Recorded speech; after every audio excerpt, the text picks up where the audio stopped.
I have been needing this for a minute.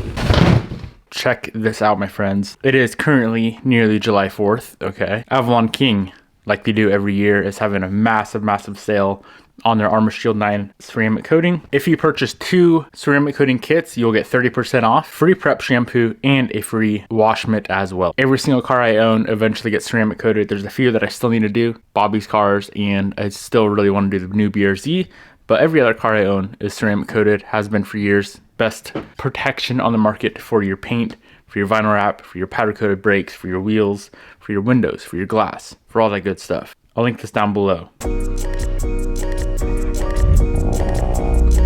Hello friends.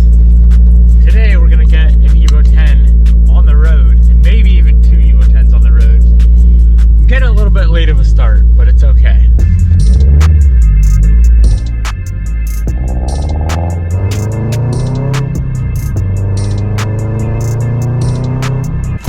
First stop of the day, we need to grab some fluids, some gear oil, and some coolant. This is the only place in Spokane that sells Redline products.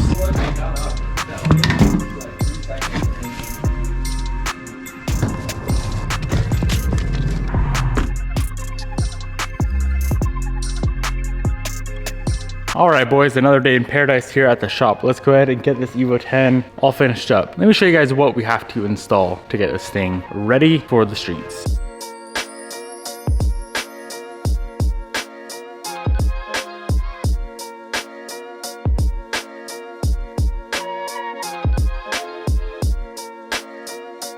First things first, let's get the subframe in. Should be a fairly easy task. And then after that, we have a lot of parts. Let's just get to work. I don't need to talk. I don't need to explain what we got to do. I'll just show you.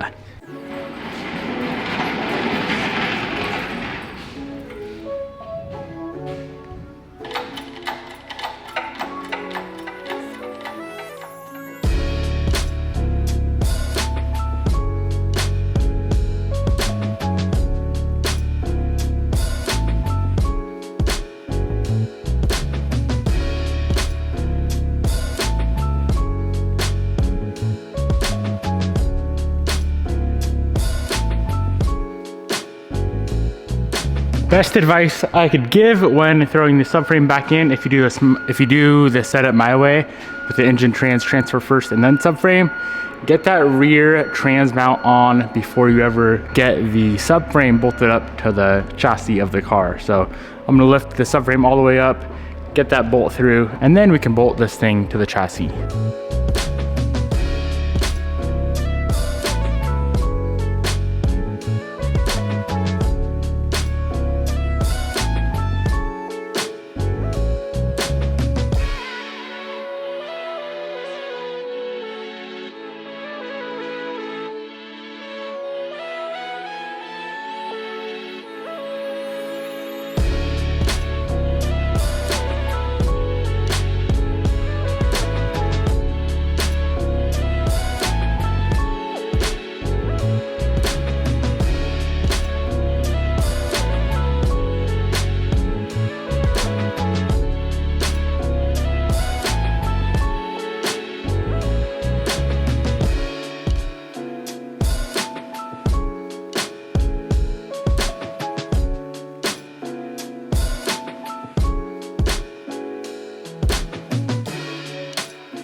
Next up, we're gonna go ahead and tackle all of the wiring. There's a lot of it.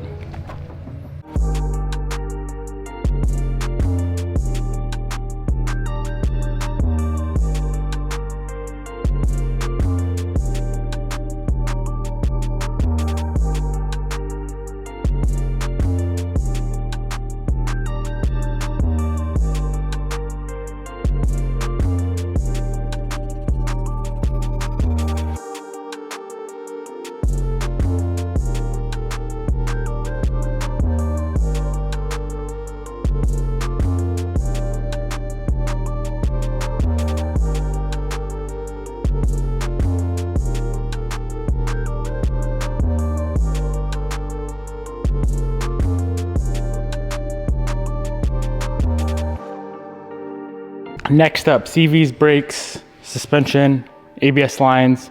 Also picked up a new oil cooler, so we have to get that swapped out as well.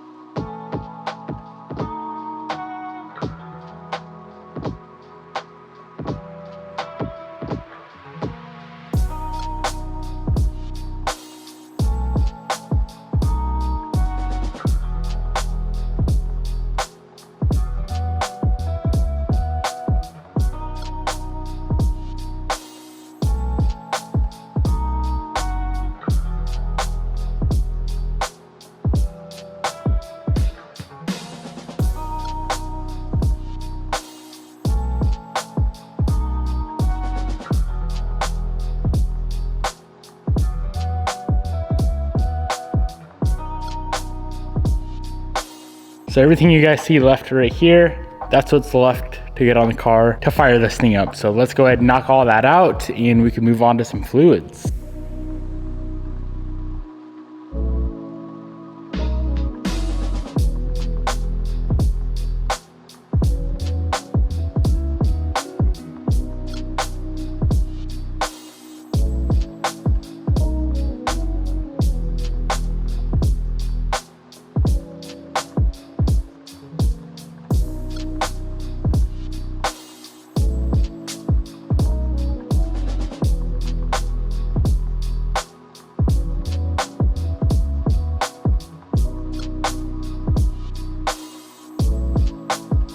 Taking a quick break from installing parts to do a little mod. We got some hardware to match the rest of the hardware on the car from JDC. Nice little burnt titanium look. This is titanium hardware and it looks sick. So this is for the valve cover. Let's go ahead, slap it on and see how she looks. Ooh, that is nice. Discount code on the screen saves you 10% off all the JDC products. Moving on to fluids. I always start with the worst. T-case, never fun. Up next is the Redline Cocktail. 2 MTL, 1 MT90. I dump all 3 in, let it run through the gears, and then pull the fill plug. And being that this is a stock motor, a non-built engine, we're going back to a good old 30 weight, so we're slapping in some good old VR1. Even with the Myvec delete, you do still need to run the Myvec solenoid. They do include a block off plate, but then you will throw a code if you don't run the solenoid. You'll throw a code that cannot be erased ever. So you'll always have a check engine light. Let's go ahead and get this guy installed, and then I'm gonna extend the Myvec harness a couple inches. I know they do sell like a adapter harness that lengthens it, but I'll just extend it here just so we don't have any wiring running on top of that beautiful valve cover.